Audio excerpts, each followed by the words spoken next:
Hey guys, what's up? lightboltjoe here. Today we're going to discuss the brand new 2018 comedy drama film Instant Family, starring Rose Byrne, Mark Wahlberg, Octavia Spencer, and, well, not really starring, but Charlie McDermott. Did not know, I'm going to be completely honest, did not know that Charlie McDermott was in this film. For the two scenes that he was actually in, he played Stuart, one of the contractors. Hysterical as always. We all know Charlie McDermott, who plays my boy Axel Heck in ABC's The Middle, which had just ended its 9-year run. So it was a nice little surprise seeing Charlie on the screen for two glorious scenes. So the plot of this film, you have Mark Wahlberg and Rose Byrne playing these parents who are flippers who come into the world of foster care, and that they want to adopt, foster, and then adopt these three kids. Trailer looked great. And then the movie got so much criticism from so many different people prior to it even premiering that they were like, oh, we don't need any more white saviors saving, you know, the brown and black babies that are in foster care. And, like, I get it. And this movie talks about that a lot, actually. Mark Wahlberg has a conversation with Octavia Spencer, who plays, I love Octavia. We'll talk about her. Who plays a caseworker, and he's like, I don't want this to be an Avatar situation. And he explains how in James Cameron's Avatar from 2009, you had the white guys from Earth come to become these blue people to help save the blue people because they think the blue people needed saving in the first place when it was really the white people that were causing the problems to begin with. And he's like, I don't want this to be a white savior thing. Is it all right that we adopt these Latinx kids? And it was funny. It was funny because it talked about the whole white savior thing, and it was interesting because people kept criticizing it before it even premiered because of the white savior thing.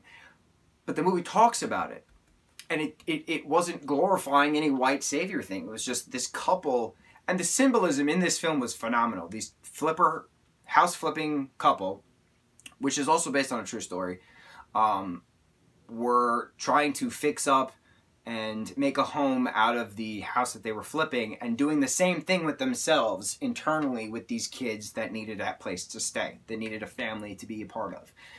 Beautiful. It was a beautifully well-written, beautifully executed, an hour and 58-minute long movie. I don't know who wrote it, I don't know who directed it, but this movie deserves a lot of credit for what it is. Now, I have a adopted cousin who was in the foster care system.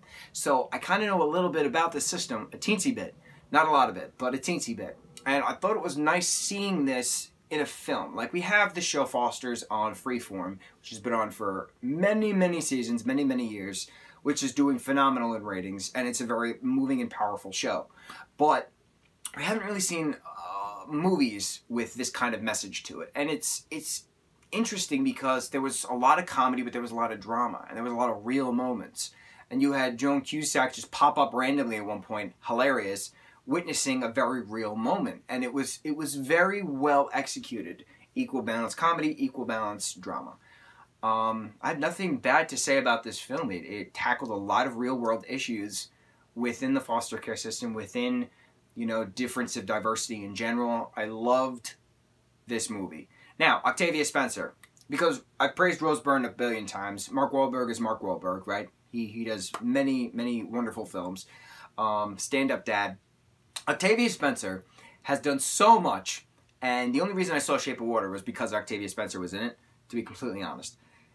Her winning an Oscar for her role in The Help, hilarious, but beautifully executed role in The Help, which was, what, 2011 Disney? I believe. She is become a meme because of her character Minnie with her poop pie. But I've actually known of Octavia Spencer from 2001's Spider-Man, starring Tobey Maguire, Kirsten Dunst, James Franco, Willem Dafoe. Right? She played, and a lot of you are not going to remember this unless I'm saying it, and then you're going to be like, oh my god, he was right.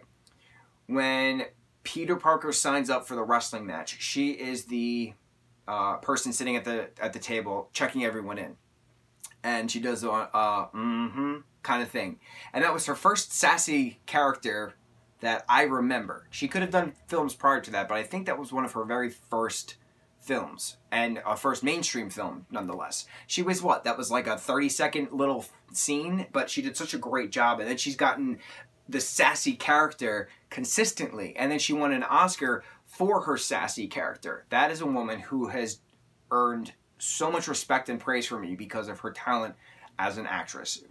Beautifully executed, constant with her performances, constant with the characters she's portraying, whether it be from decades ago, whether it be in modern times, but she's always a sassy, stereotypical character, and she does it flawlessly, and I love her. Love her. She can laugh, she can cry, she can do all of these things, and Octavia Spencer, you are awesome. So thank you for doing yet another awesome character in a real-world scenario. Did you guys see Instant Family? What do you think about the film? Do you agree with everything I say? Do you disagree with everything I say? Do you agree with parts? Do you disagree with parts? What do you think? It was a great movie. Great, great movie. I will need to be in the right headspace to see it again, but it was wonderful. It was a fantastic film. That's all I got. Mucho mahalo, guys.